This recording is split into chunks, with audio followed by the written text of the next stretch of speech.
ya.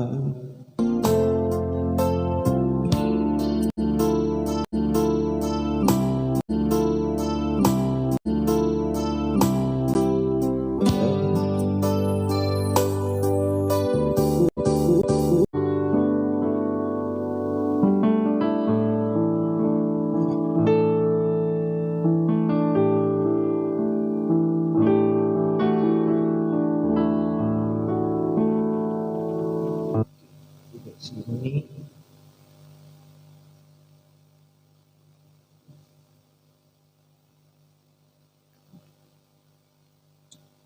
sini September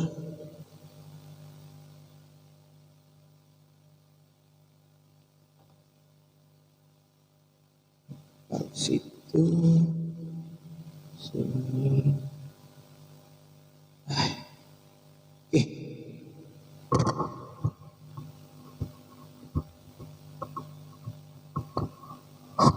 Cepot setan.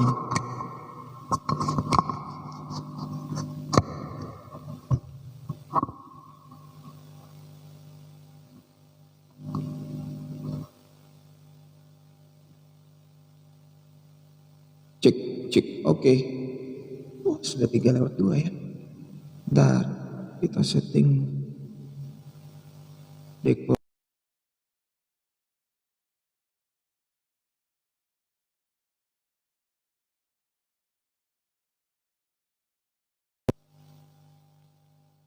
Oke, kita bersatu di dalam doa.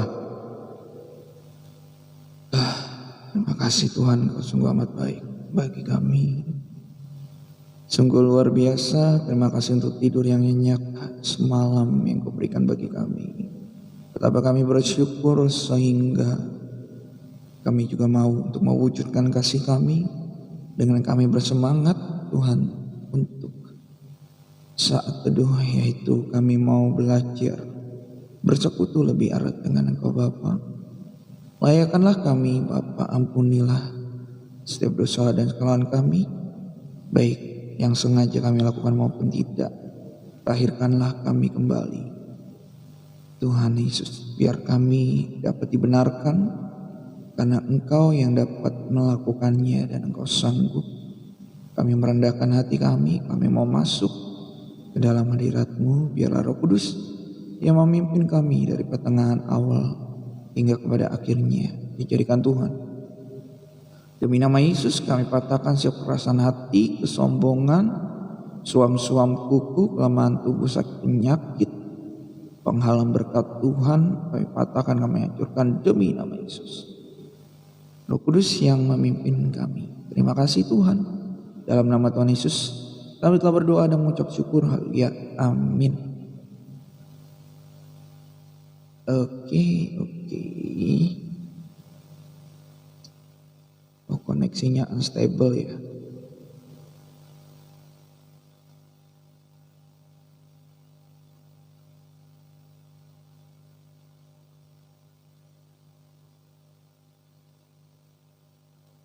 Tapi kok nggak dapat apa-apa?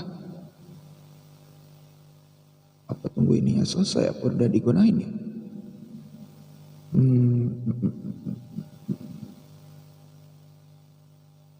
Cek lagi.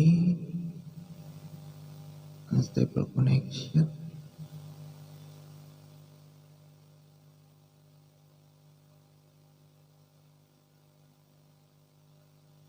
Oke lah ya, biar Tuhan yang tolong aja koneksinya.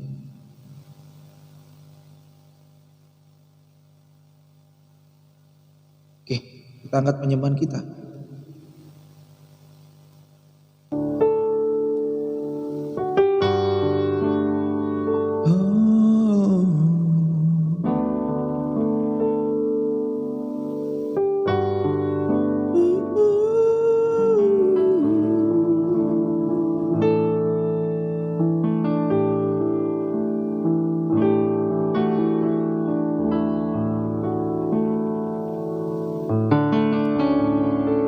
Segala yang telah terjadi tak pernah sendiri, jalani hidup ini selalu menyertai.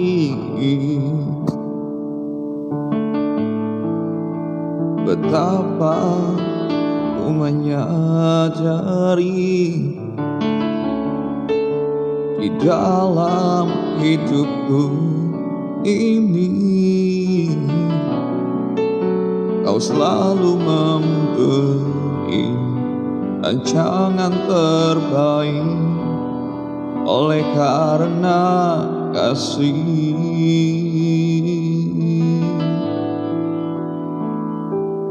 Bapa, sentuh hatiku, ubah hidupku menjadi yang baru, bagai emas yang murni.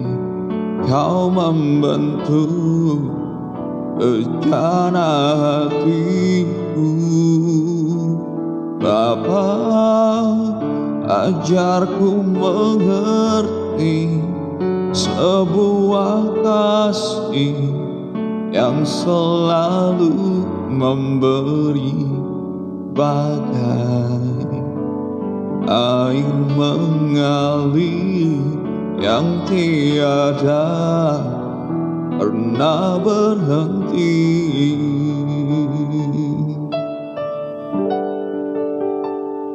Oh, Engkau yang menyentuh kedalaman hati kami.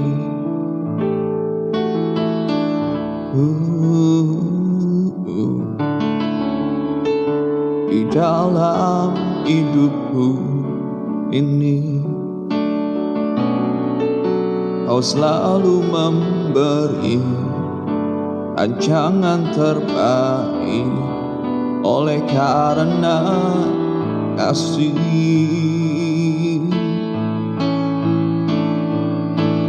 Bapa, sentuh hatiku, ubah hidupku menjadi yang baru, bagai emas yang murni. Kau membentuk rencana hatiku. Bapa, ajarku mengerti sebuah kasih yang selalu memberi, bagai air mengalir yang tiada pernah berhenti, bagai air mengalir yang tiada pernah berhenti.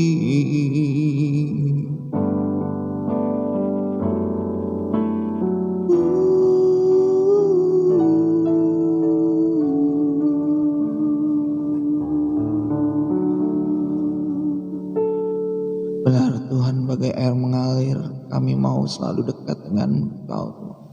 Seperti rusa rindu sungai-Mu, demikian hati kami. Haleluya. Oh, Engkau sangat kami cinta, sungguh besar kasih dan setia-Mu, pengorbanan-Mu dalam hidup kami.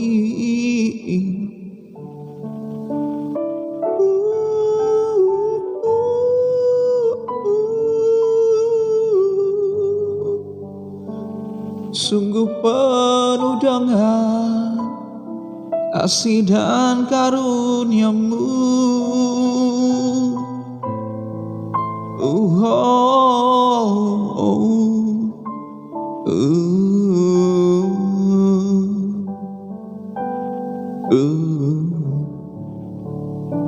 Memandang wajah-Mu, rasa akan kasih-Mu.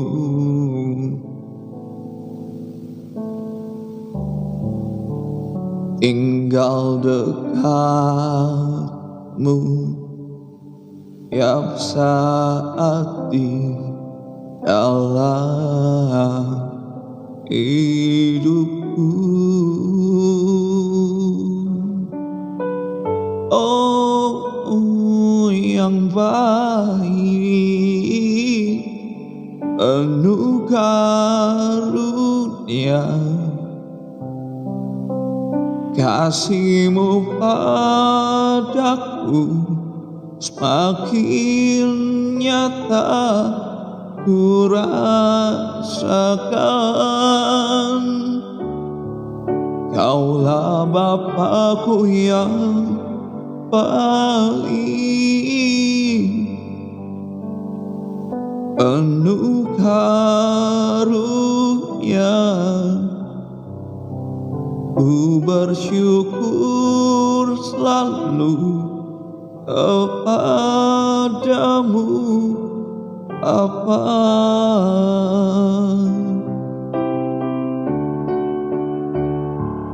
Bapa-Ku yang baik,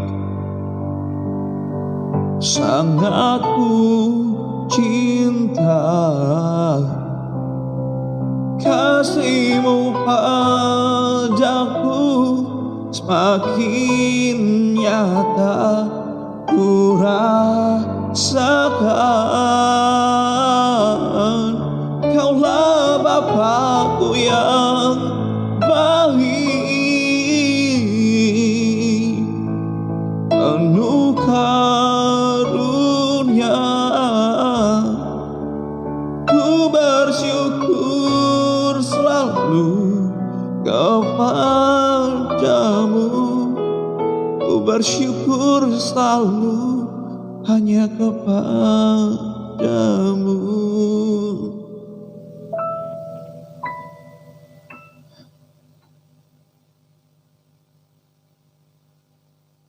Bapa. Benar Tuhan, kami selalu bersyukur kepadamu. Kau sungguh amat baik di dalam hidup kami. Tiada yang terlebih indah Tuhan, berada di dalam naungan-Mu, berada di dalam penyertaan-Mu, dan Roh Kudus ada di dalam hati kami. Juga kami belajar mau di dalam hati-Mu melakukan kehendak.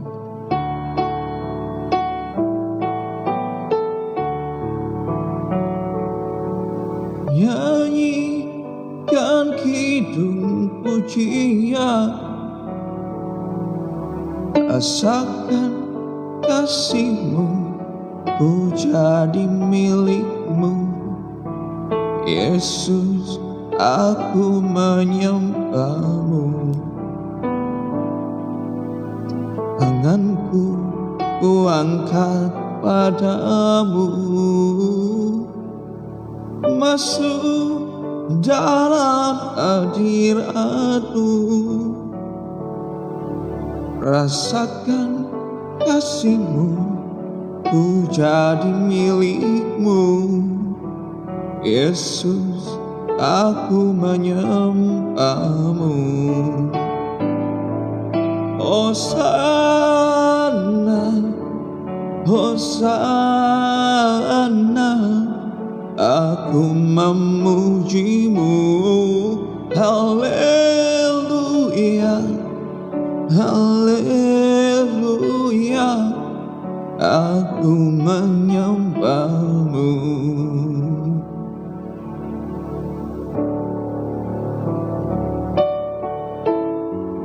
Oh, kami menyembah-Mu Bapa, kami naikkan pujian.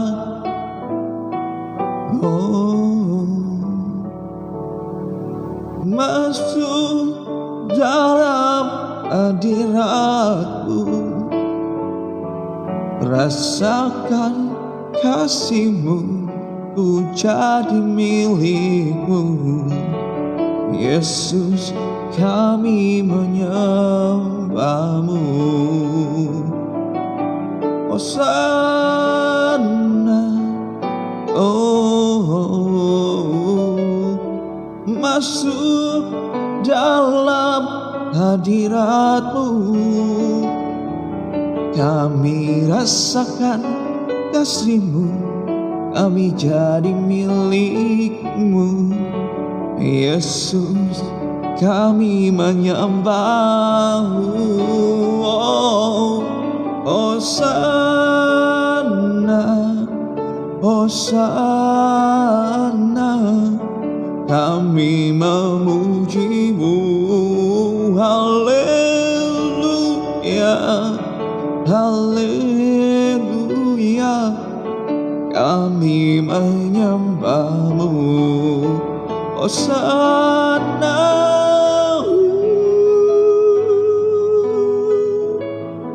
oh, kami memuji-Mu. Haleluya, haleluya,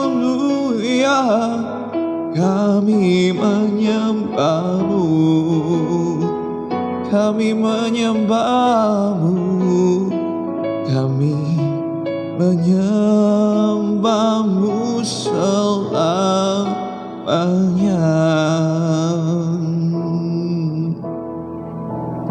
Amin. Biarlah benar Tuhan perkataan kami, biarlah benarlah kami boleh selamanya menyembah-Mu Tuhan. Benar Tuhan, kami mau belajar terus-menerus diperbaharui dengan serupa dengan gambar dan kalik-Mu Bapa Yesus. Tolong kami untuk sanggup melakukannya, dan tolong juga untuk Roh Kudus memampukan kami. Terima kasih. Bapa, sebentar kami akan mendengarkan dan membaca firman-Mu yang adalah Engkau sendiri Tuhan, sehingga dengan kami membaca, dengan kami mendengarkan, bahkan di setiap nanti langkah kami juga merenungkan firman-Mu, sehingga kami dapat belajar untuk mempraktekkan apa yang menjadi kehendak-Mu di dalam hidup kami. Dijadikan Tuhan. Demi nama Yesus kami bersati, kami berantakan setiap kekerasan hati, kau kesombongan, kau berdalih-dalih, kau kepala batu, kau kebebalan. Demi nama Yesus kami patahkan, kami hancurkan. Tetapi hati, mata, telinga seorang murid menjadi milik kami, sehingga dengan kami berkomitmen untuk belajar, kami juga dapat berkomitmen untuk boleh belajar melakukannya. Di dalam nama Yesus jadilah Tuhan. Terima kasih Tuhan, kami telah berdoa dan mengucap syukur. Haleluya, amin. Anyway, welcome. Naufal, welcome. Buat semua yang udah datang, welcome. Numpang ambil minum dulu ya. Tanganku tuangkan padamu, masuk dalam hadirat-Mu, rasakan kasih-Mu, ku jadi milik-Mu. Yesus, aku menyembah.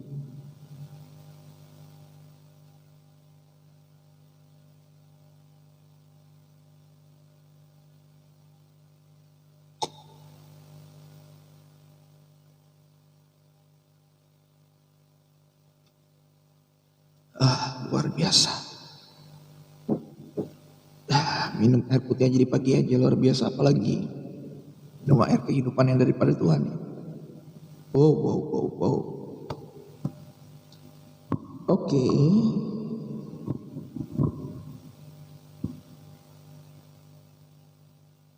Kita baca firman Tuhan dari ini kalau ini kurang kedengarannya. Itu sih.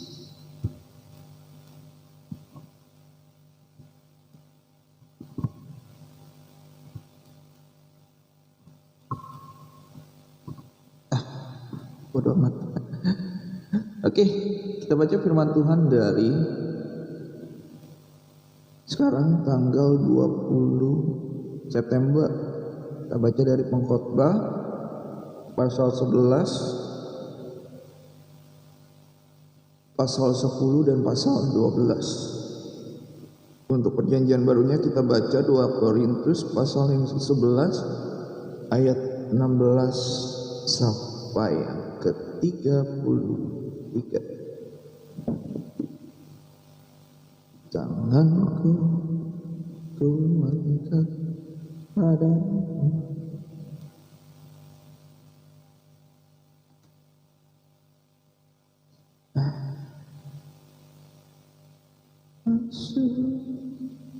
sudah hadir.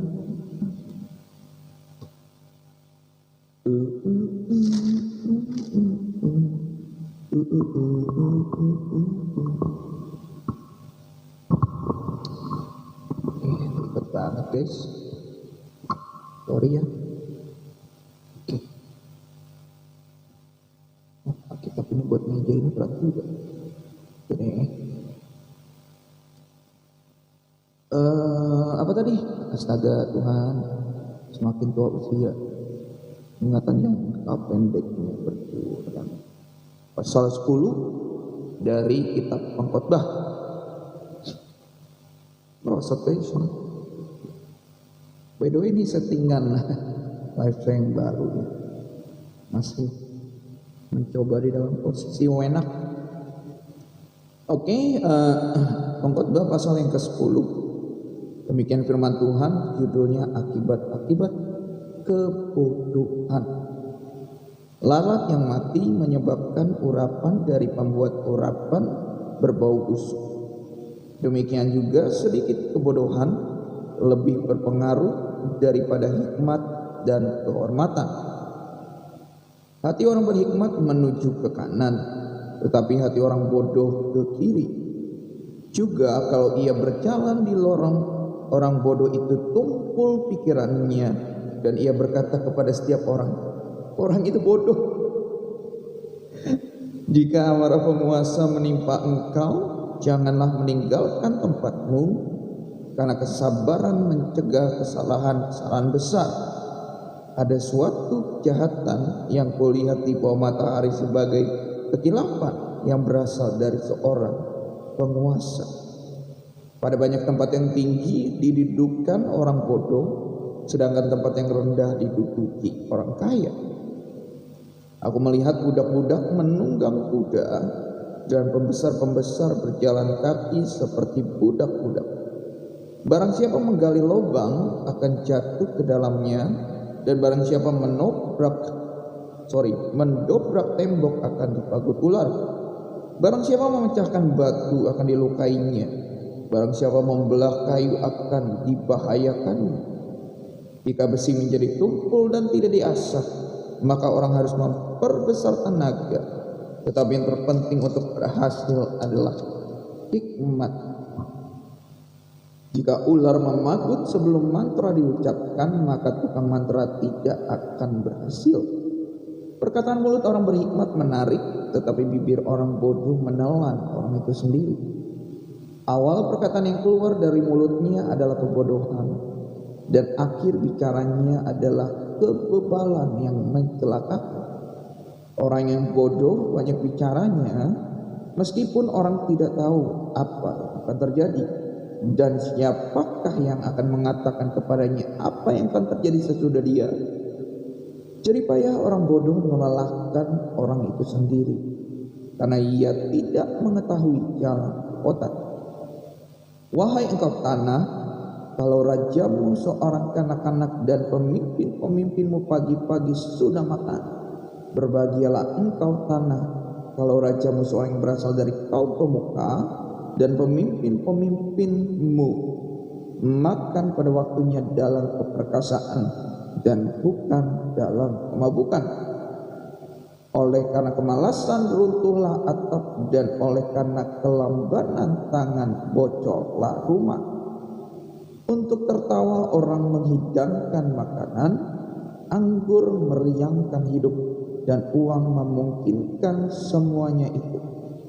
Dalam pikiran pun janganlah engkau mengutuki raja, dan dalam kamar tidur janganlah engkau mengutuki orang kaya, karena burung di udara mungkin akan menyampaikan ucapanmu, dan segala yang bersayap dapat menyampaikan apa yang kau ucapkan.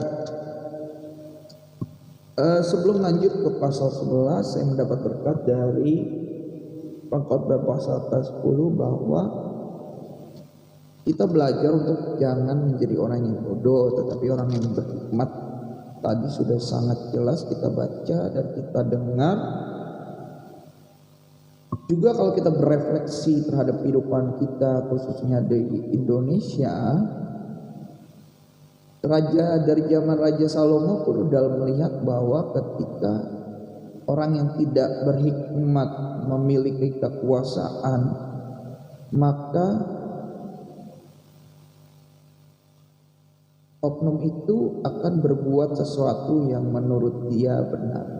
Tetapi di dalam pandangan orang yang berhikmat, kok yang dia lakukan begini ya, sudah kita pilih, kita kira dia sama-sama orang yang berhikmat, ternyata oleh karena melenggamkan kekuasaannya, dia dengan segala cara menurunkan sampai dengan dinasti politik terjadi, sampai dengan mempermainkan undang-undang dan konstitusi. Raja Salomo di zaman itu sudah melihat bahwa ada ya orang kayak gini. Nah, kita juga belajar bahwa kita jangan iri, kita jangan dengki, kita jangan berprasangka buruk ketika orang yang menurut kita tidak capable terus menjadi seseorang yang duduk dalam kondisi atau posisi tertentu. Raja Salomo pun pernah melihatnya di zamannya. Jadi seperti Raja Salomo bilang bahwa segala sesuatunya tidak ada yang baru di dunia ini. Sehingga yang kita perlu pelajari bahwa ya kita beradaptasi aja, kita melakukan bagian kita, lalu selebihnya Tuhan melakukan bagiannya bagi segala hal yang tak dapat kita kendalikan. Kita belajar seperti hal itu. Dan juga kita di sini belajar juga di sini dibagikan oleh Raja Salomo pada ayat yang keempat, janganlah meninggalkan tempatmu jika amarah penguasa menimpa engkau, karena kesabaran mencegah kesalahan yang besar. Maksudnya gimana? Jika terjadi masalah, kendala, pergumulan dalam hidup kita, jangan segera mengambil keputusan, tetapi pikirkan dulu dengan matang-matang. Apalagi kita sudah mengenal Tuhan, Roh Kudus sudah ada di dalam diri kita, sehingga kita bertanya dulu sama Roh Kudus. Misalkan kehidupan ke depan kan sudah tidak semakin menentu, daya beli masyarakat semakin menurun. Saya juga nonton dari YouTube bahwa yang tadinya kelas menengah itu yang menjadi tulang punggung dalam menghasilkan pendapatan di Indonesia itu juga kastanya atau kelasnya akan menurun menjadi kelas menengah yang rentan. Itu kan udah tanda kutip tanda-tanda daripada hidup di Indonesia udah semakin tidak menentu. Tetapi kita masih punya Tuhan, kita masih punya Roh Kudus dalam diri kita, sehingga kita bisa belajar bertanya apapun sebelum kita melangkahkan kaki kita, sebelum kita mengambil keputusan akan apa yang kita lakukan. Kembali di sini kita belajar bahwa dalam melakukan segala sesuatunya tanpa hikmat, hasilnya tidak akan maksimal. Seperti kalau kita motong kayu dengan kekuatan saja, hasilnya tidak akan maksimal. Kayu itu tidak akan terbelah dua dengan sempurna, dan kekuatan yang kita miliki, kalau kita tidak dengan hikmat, kita tidak efisien, kita tidak efektif membelah kayu itu, kekuatan kita pasti akan berkurang lebih dari setengah.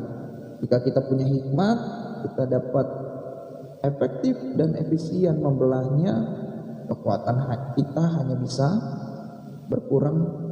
Contohnya misalnya hanya seperempatnya saja, karena kalau kita lihat masih banyak kayu yang mesti dibelah. Itulah contoh kita harus memakai hikmat dalam hal kecil, bahkan apalagi dalam hal yang besar. Kita lanjut ke Pengkhotbah pasal yang ke-11. Pedoman-pedoman hikmat. Lemparkanlah rotimu ke air, maka engkau akan mendapatnya kembali lama setelah itu. Berikanlah bagian kepada 7, bahkan kepada 8 orang, karena engkau tidak tahu malapetaka apa yang akan terjadi di atas bumi. Bila awan-awan syarat dengan hujan, maka hujan itu dicurahkannya ke atas bumi. Dan bila pohon tumbang ke selatan atau ke utara, di tempat pohon itu jatuh, di situ ia tinggal terletak. Siapa senantiasa memperhatikan angin tidak akan menabur, dan siapa senantiasa melihat awan tidak akan menuai. Sebagaimana engkau tidak mengetahui jalan angin dan tulang-tulang dalam rahim seorang perempuan yang mengandung, demikian juga engkau tidak mengetahui pekerjaan Tuhan yang melakukan segala sesuatu. Taburkanlah benihmu pagi-pagi hari, dan janganlah memberi istirahat kepada tanganmu pada petang hari, karena engkau tidak mengetahui apakah ini atau itu yang akan berhasil, atau kedua-duanya sama baik. Terang itu menyenangkan, dan melihat matahari itu baik bagi mata. Oleh sebab itu, jikalau orang panjang umurnya, biarlah ia bersuka cita di dalamnya. Tetapi hendaklah ia ingat akan hari-hari yang gelap, karena banyak jumlahnya. Segala sesuatu yang datang adalah kesia-siaan. Oke, sebelum kita lanjut ke ayat selanjutnya, yang saya dapat dari Pengkhotbah pasal yang ke-11 adalah, di sini Raja Salomo mengajarkan kita bahwa hidup kita singkat di dunia ini, dan kita hanya sebagai pendatang di dunia ini. Jadi lakukan apapun yang kita bisa, lakukan apapun yang kita suka, lakukan apapun yang kita mau, sepanjang itu tidak melanggar firman Tuhan dan membangun juga menumbuhkan kerohanian kita tentunya. Karena kita tidak tahu waktunya kapan kita dipanggil Tuhan. Ada yang masih muda tetap sudah dipanggil Tuhan, ada yang sudah lama hidup tetapi belum dipanggil Tuhan. Makanya kita berusaha sebaik-baiknya dengan apa yang kita punya, seperti apa yang diberikan oleh Raja Salomo untuk kita belajar. Juga Raja Salomo mengajarkan kita untuk menikmati hidup, karena di sini dikatakan di ayat yang ke-7, terang itu menyenangkan dan melihat matahari itu baik bagi mata. Ini bisa diterjemahkan secara literally atau secara makna. Kalau secara literally, Raja Salomo mengajarkan kita untuk bangun pagi, menikmati nafas, menikmati matahari pagi, berjemur di matahari pagi, karena menurut penelitian itu pun menyehatkan. Dari pagi antara sekitar jam 8 sampai dengan jam 10. Selebihnya mungkin saya nggak tahu penelitiannya. Kalau secara makna itu maksudnya kita harus belajar. Pagi-pagi itu pasti kita mengucap syukur sama Tuhan gitu. Mengucapkan syukur saat teduh seperti yang kita lakukan sekarang. Nah, lalu kita menyusun rencana kita pada pagi hari, sehingga apapun yang nanti kita lakukan akan efektif dan efisien. Nah, juga kita harus bekerja atau melakukan apa yang kita lakukan dengan segenap hati seperti untuk Tuhan. Raja Salomo juga mengajarkan hal itu. Juga di sini Raja Salomo mengajarkan kita untuk mengingat hari-hari yang gelap. Maksudnya itu untuk kita introspeksi sehingga kita lebih lagi dapat belajar bersyukur karena Tuhan yang sudah menolong kita, menuntun kita, menyertai kita melewati, menghadapi hari-hari gelap yang sebelumnya kita alami. Kita belajar dari Raja Salomo seperti itu. Lanjut, nasihat bagi pemuda-pemudi. Pengkhotbah pasal 11 ayat ke-9. Bersukarialah hai pemuda dalam kemudaanmu, biarlah hatimu bersuka pada masa mudamu, dan turutilah keinginan hatimu dan pandangan matamu. Tetapi ketahuilah bahwa karena segala hal ini Allah akan membawa engkau ke pengadilan.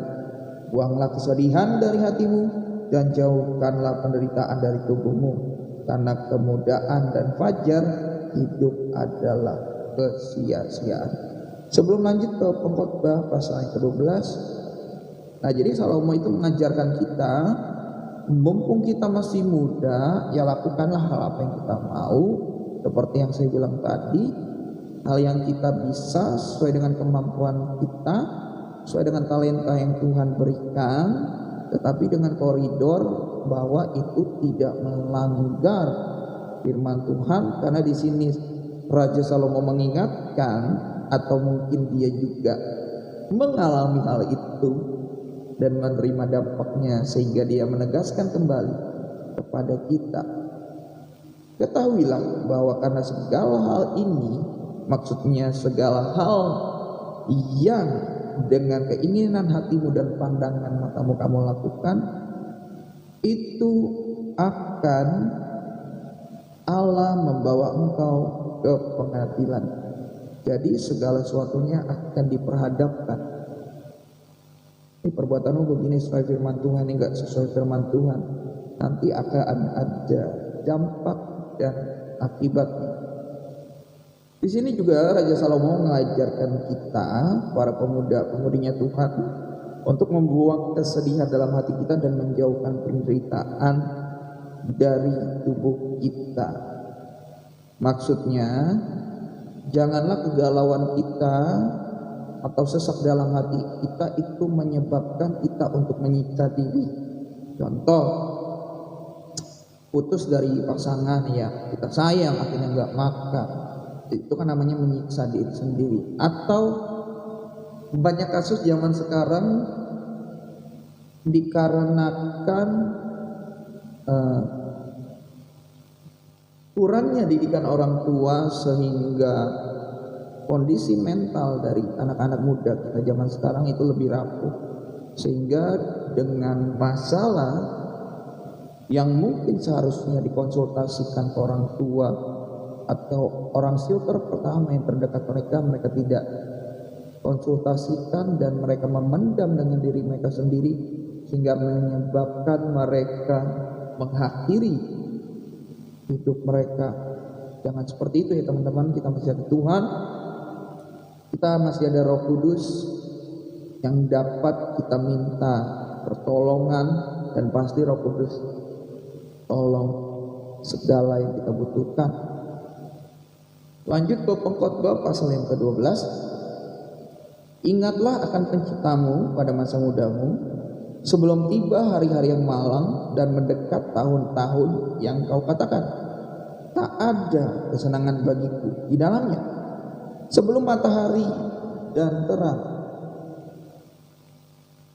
bulan dan bintang-bintang menjadi gelap, dan awan-awan datang kembali sesudah hujan, pada waktu penjaga-penjaga rumah gemetar dan orang-orang kuat membungkuk, dan perempuan-perempuan penggiling berhenti karena berkurang jumlahnya, dan yang melihat dari jendela semuanya menjadi kabur.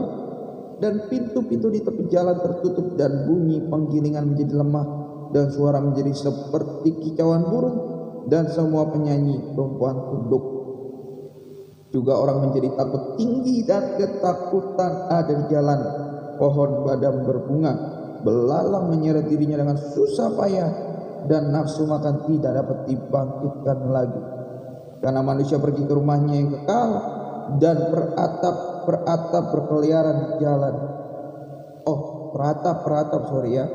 Sebelum rantai perak diputuskan dan pelita emas dipecahkan, sebelum tempayan dihancurkan dekat mata air, dan roda timba dirusakkan di atas sumur, dan debu kembali menjadi tanah seperti semula, dan roh kembali kepada Allah yang mengaruniakannya. Kesia-siaan atas kesia-siaan, kata pengkhotbah, segala sesuatu adalah sia-sia. Oke, kita belajar dari Raja Salomo bahwa dia menegaskan kembali kepada kita, perbuatlah apa yang bisa kamu perbuat selama itu tidak melanggar firman Tuhan, menumbuhkan imanmu, menyelamatkan orang lain, menjadi berkat, nama Tuhan dipermuliakan. Perbuatlah sebisa mungkin, sesering mungkin, dengan cara sukacita dan menikmati hidup. Jangan sampai ketika kita sudah menghembuskan nafas terakhir baru kita menyesal ada sesuatu yang belum kita perbuat, entah itu mengabarkan kabar baik bagi keluarga kecil kita atau keluarga kita yang besar yang belum selamat.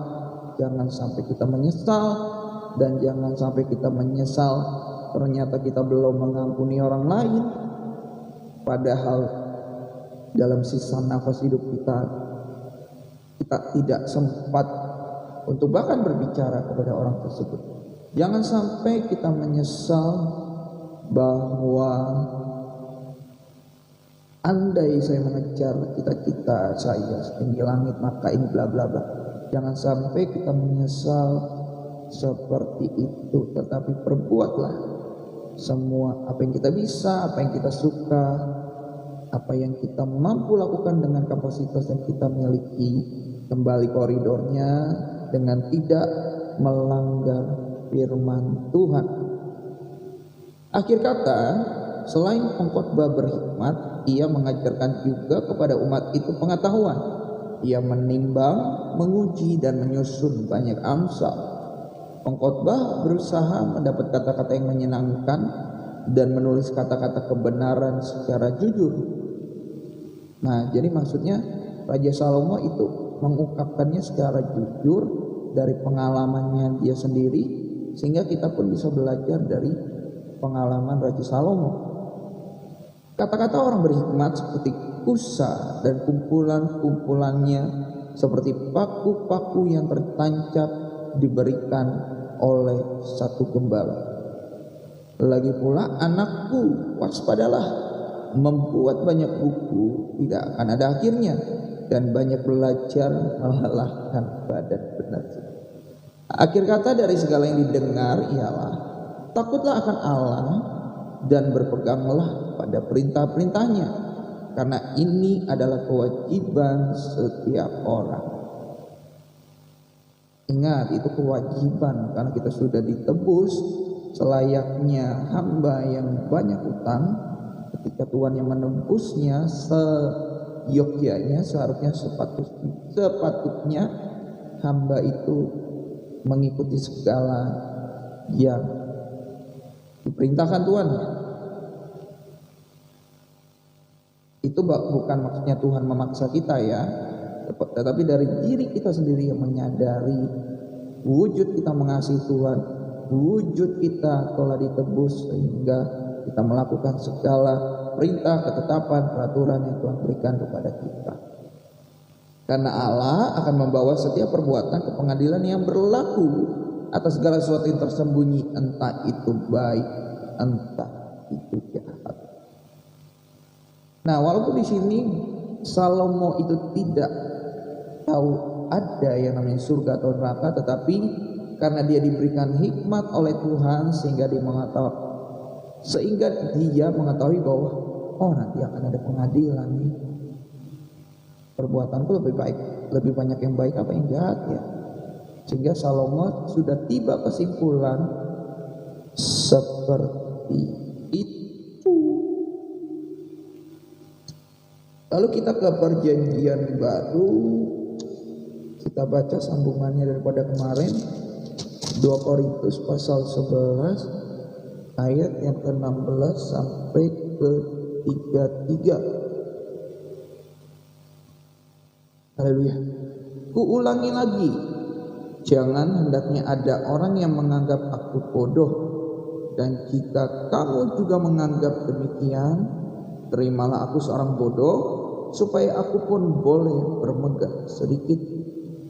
Apa yang aku katakan, aku mengatakannya bukan sebagai seorang yang berkata menurut firman Tuhan, melainkan sebagai seorang bodoh yang berkeyakinan bahwa ia boleh bermegah. Karena banyak orang yang bermegah secara duniawi, aku mau bermegah juga.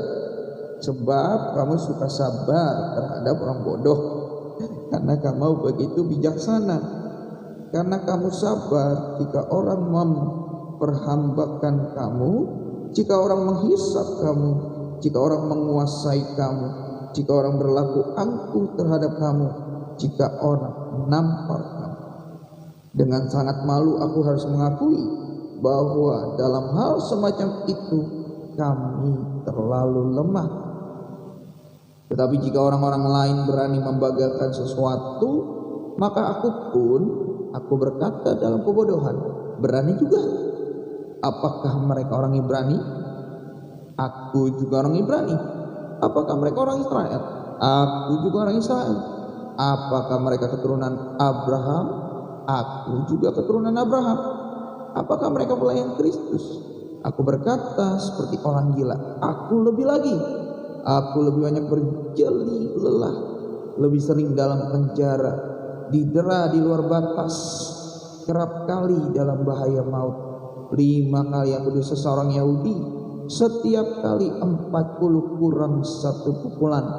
3 kali aku didera, 1 kali aku dilempari dengan batu, 3 kali mengalami karam kapal.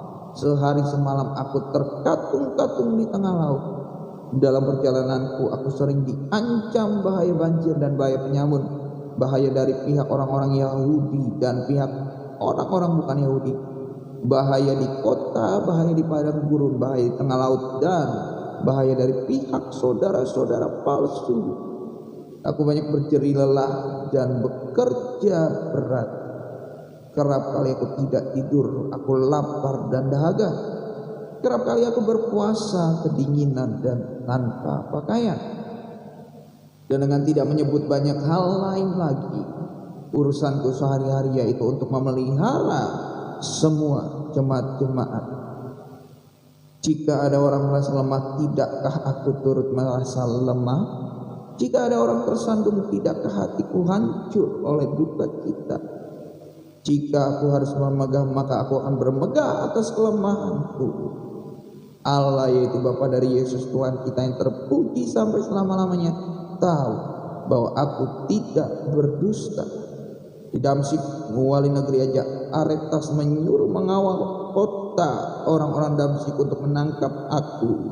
Tetapi dalam sebuah keranjang aku diturunkan dari sebuah tingkap keluar tembok kota, dan dengan demikian aku terluput dari langannya. Makanya ada lagu yang mengatakan, rasul juga manusia, punya rasa, punya hati. Jangan samakan dengan pisau belati. Ya, jadi Rasul Paulus dan rasul-rasul yang lain juga manusia. Mereka punya masalahnya tersendiri. Tadi kita udah baca dan kita udah dengar bahwa jadi konteksnya itu dalam zaman daripada rasul-rasul, orang Yahudi itu masih belum menerima Yesus sebagai Tuhan dan Juru Selamat mereka. Mereka masih menanti-nantikan tanda kutip Mesias, yaitu Juru Selamat yang membebaskan mereka secara harafiah dari perbudakan mereka terhadap Romawi. Sehingga pada zaman itu rasul-rasul termasuk Paulus dianggap tanda kutip sesat menurut orang Yahudi karena mereka tidak percaya Yesus itu sebagai Tuhan dan Juru Selamat. Sehingga bila orang Yahudi itu tidak menyembah YHWH tetapi menyembah Yesus pada zaman konteks itu, mereka akan dilempari batu karena dianggap menghujat Allah karena menyembah Allah lain. Orang Yahudi menganggapnya ya seperti itu. Itu konteksnya supaya kita tahu sejarahnya, kita tahu dasarnya kenapa kok bisa sih orang Yahudi sendiri itu melempari Paulus dengan batu. Dan dalam orang-orang ya di luar Yahudi juga mendera Rasul Paulus karena pada zaman itu konteksnya orang-orang Yahudi itu sering melakukan pemberontakan, terutama melawan orang Romawi. Nah, atau orang-orang lain di luar Romawi, karena bangsa Israel selalu mengaku diri mereka bangsa yang dipilih Tuhan, bangsa yang eksklusif Tuhan pilih untuk dipilih untuk beribadah kepadanya. Selain bangsa di luar Israel itu tanda kutip kafir, sehingga bangsa-bangsa lain di luar Israel itu tanda kutip tidak menyukai bangsa Israel karena keeksklusifannya. Sehingga ketika Rasul Paulus memberitakan Injil kepada bangsa-bangsa di luar Yahudi, karena keyahudiannya, karena keisraelannya, karena keibraniannya Rasul Paulus, sehingga dia ikut dicela, ikut didera, ikut dimusuhi. Jadi kasihan banget ya Rasul Paulus, serba salah ya. Bangsanya sendiri menolak dia, juga bangsa di luar Yahudi juga membenci dia karena keyahudian. Nah, kita belajar dari kesabaran Rasul Paulus, dari kejujurannya, karena kan di sini istilahnya tanda kutip dia curhat ya sama jemaat Efesus bahwa ini loh keluh kesahku, ini loh masalahku, masalah yang kamu alami di sana gak sebanding dengan masalah yang aku alami.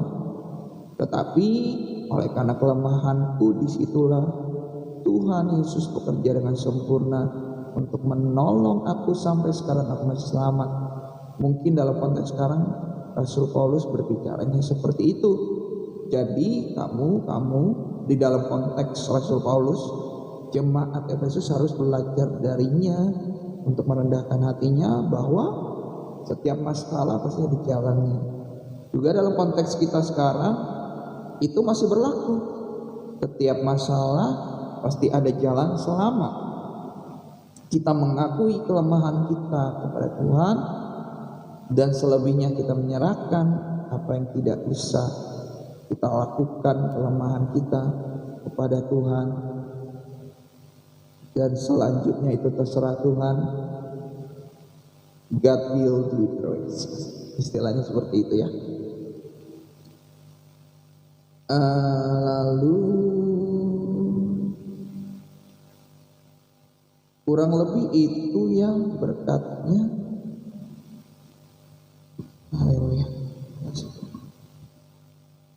Kurang lebih itu berkat.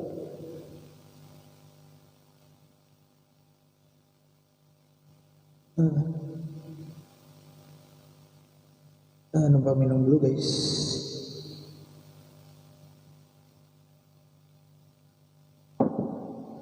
Sekarang kita masuk dalam sesi doa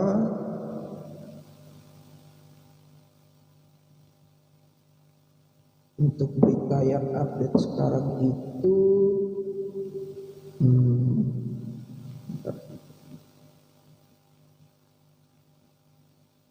Oh ternyata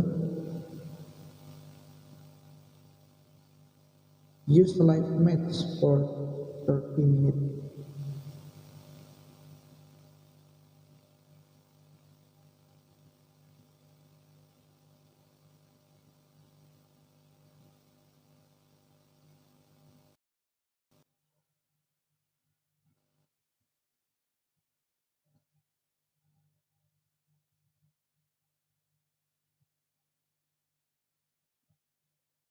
Yang update banyak itu tentang apa itu? Pak, lihat dulu di YouTube.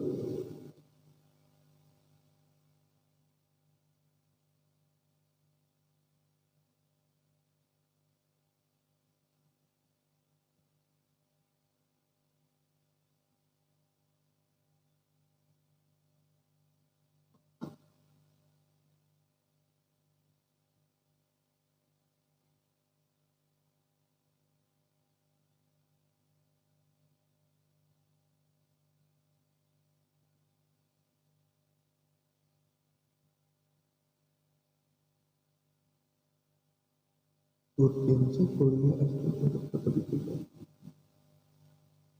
obrolan.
Oke. Kita bersatu hati berdoa buat perekonomian di Indonesia, khususnya kaum yang tadi saya bilang yang kelasnya menengah. Menurut BPS itu kan turun ya, jadi kaum yang rentan. Kita berdoa supaya banyak lapangan kerja yang kembali dibuka, agar lebih banyak lagi kaum yang menengah itu dapat menopang perekonomian Indonesia. Mungkin di sini termasuk teman-teman juga kaum menengah. Juga kita berdoa agar pemerintah peduli baik dalam segi manage harga bahan-bahan makanan, setidaknya menunda, karena kan kalau tiap tahun kayaknya harga bahan makanan itu selalu naik ya.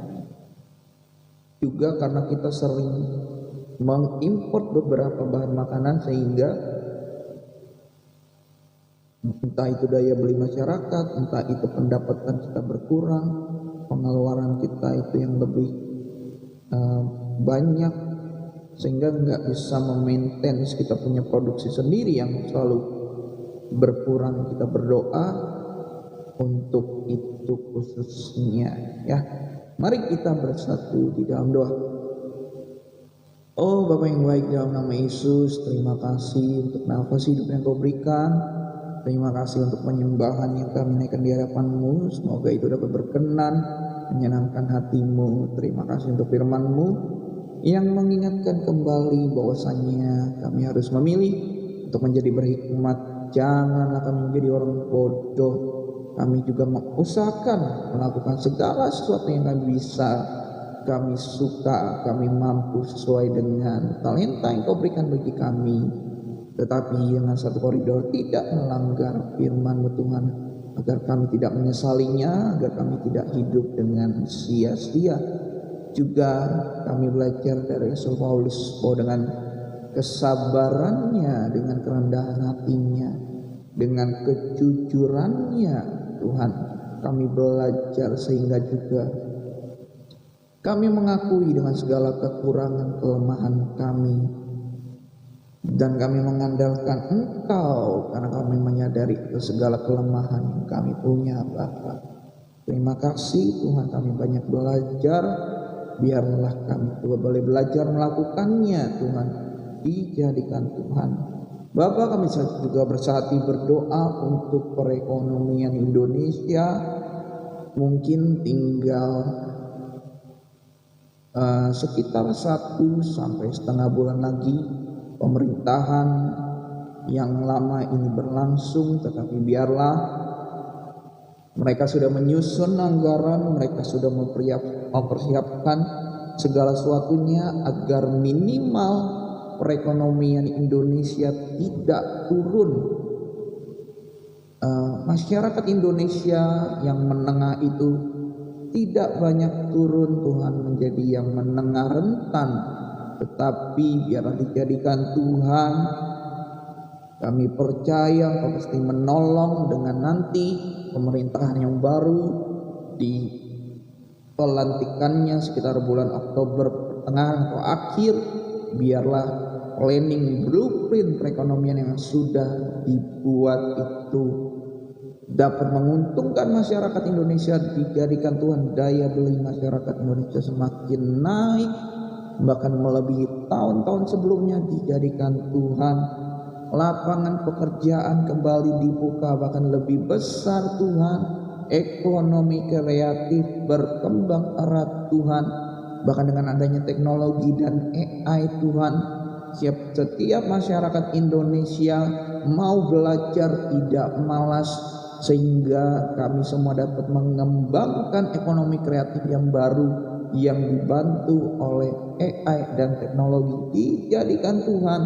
Juga kami beriman melalui pendidikan yang terus-menerus disempurnakan dengan baik dan benar, sehingga pola pikir, cara berpikir, pikirannya kritis, dan pengambilan keputusan dari masyarakat warga negara Indonesia semakin baik, semakin benar di dalam mengambil keputusan, sehingga Tuhan berdampak besar untuk memajukan Indonesia. Dan memang terjadilah Indonesia Emas 2045 dijadikan Tuhan di dalam nama Yesus. Sebentar kami juga akan melakukan aktivitas kami. Biarlah kemanapun kami berada, kami beruntung, dan apapun yang kami lakukan berhasil oleh karena kami telah belajar melakukan kehendak-Mu di dalam hidup kami. Juga tidak henti-hentinya kami diingatkan bahwa sebelum kami melakukan segala sesuatunya, kami harus bertanya kepada Roh Kudus agar apa yang kami lakukan tidak sia-sia. Dijadikan Tuhan. Demi nama Yesus yang katakan, sakit penyakit, kelemahan tubuh, niat jahat manusia, keras hati, kesombongan, kebebalan, kegagalan, mencuri berkat Tuhan, demi nama Yesus kami katakan, kami hancurkan. Tetapi ialah Roh Kudus yang memimpin hidup hari-hari kami, langkah hidup kami. Dijadikan Tuhan. Dalam nama Tuhan Yesus kami telah berdoa dan mengucap syukur. Haleluya. Amin. Oke, sampai jumpa pada besok hari di jam yang sama, jam 3.40 waktu Indonesia Barat. Saya selalu live di TikTok. Video ini juga akan saya upload di YouTube, dan audionya juga saya akan upload di Spotify, supaya biar dijadikan Tuhan, teman-teman diberkati, mungkin di dalam perjalanan, dalam apapun yang teman-teman lakukan, teman-teman juga bisa mengikuti satu. God bless you. Bye bye. Tuhan Yesus memberkati.